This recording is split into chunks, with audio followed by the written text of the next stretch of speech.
최고위원 김선민입니다.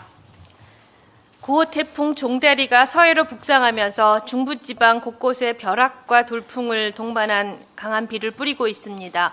전국 각지에 호우주의보 혹은 강풍주의보, 폭풍해일주의보가 내려졌습니다. 자연재해가 예상될 때마다 피해 없기를 누구나 기원하지만 올해는 특별합니다. 무능한 정권 하에 맞는 자연재해는 그 피해가 훨씬 크기 때문입니다. 국민 여러분, 정말 태풍 피해 없도록 조심 또 조심하시기 바랍니다. 대한민국을 강타하는 것이 태풍뿐이 아닙니다. 코로나도 다시 우리를 강타하고 있습니다. 매년 찾아오는 태풍과 마찬가지로 코로나가 엔데믹으로 선언된 순간 여름철 코로나 환자가 많아질 것은 누구나 예측할 수 있었습니다. 하지만 정부의 대응을 보면 한숨을 넘어 분노의 탄식이 나옵니다. 의료 현장에서는 코로나 치료제를 구하지 못해 환자들이 약국을 전전하는 일이 비일비재합니다. 질병청은 지난해 상반기 먹는 코로나19 치료제를 34만 1,000명분 도입했지만 올해 상반기는 17만 9,000명분만 도입했습니다.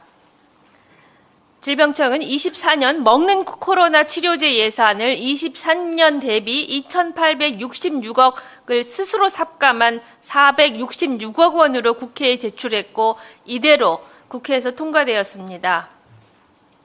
코로나 약제에 대해서 건강보험 적용을 하게 되면 정부 예산은 줄여도 된다는 것이 그 이유였습니다. 그렇다면 건강보험 담당 부서는 어디입니까? 바로 국회에서 나란히 앉아있는 보건복지부입니다. 정작 보건복지부는 팍스로비드 가격이 매우 비싸 건강보험을 적용해도 소비자가 부담하는 가격이 만만치 않다며 말도 안 되는 이야기를 하고 있습니다.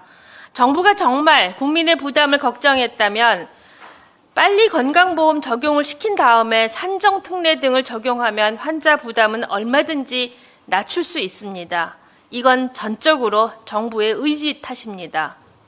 약가 협상을 하려면 시간이 걸린다는 핑계도 대고 있습니다. 저는 건강보험을 담당하는 산하기관인 건강보험심사평가원에서 17년을 일했습니다. 제 원장의 임기는 코로나로 시작해서 코로나로 끝났습니다.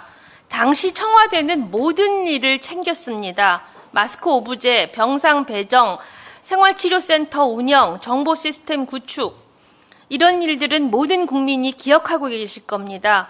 이런 일들을 해결할 때마다 저와 저희 임직원, 청와대, 복지부 간부들은 피땀을 흘렸습니다. 누구 한 명 군말하지 않았습니다. 지금 그 사람들은 도대체 어디에 있습니까?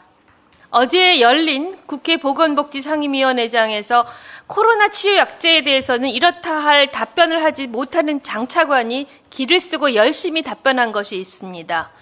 자생한방병원의 청파전 의혹에 대한 질문에 대해서는 그 어려운 약 성분 이름까지 틀리지 않고 준비된 답변을 잘도 외웠습니다. 국민의힘 의원들도 마찬가지입니다. 그 많은 의원들이 자생한방병원의 의혹을 덮는 것이 마치 자신의 일인 듯 방어하는 모습에 저를 포함한 야당 의원들은 실소를 금할 수 없었습니다.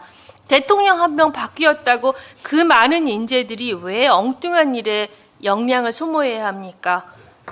윤석열 대통령님, 이제라도, 오늘이라도 코로나 치료제 도입 그리고 태풍 피해 최소화를 위해 전력을 다하십시오.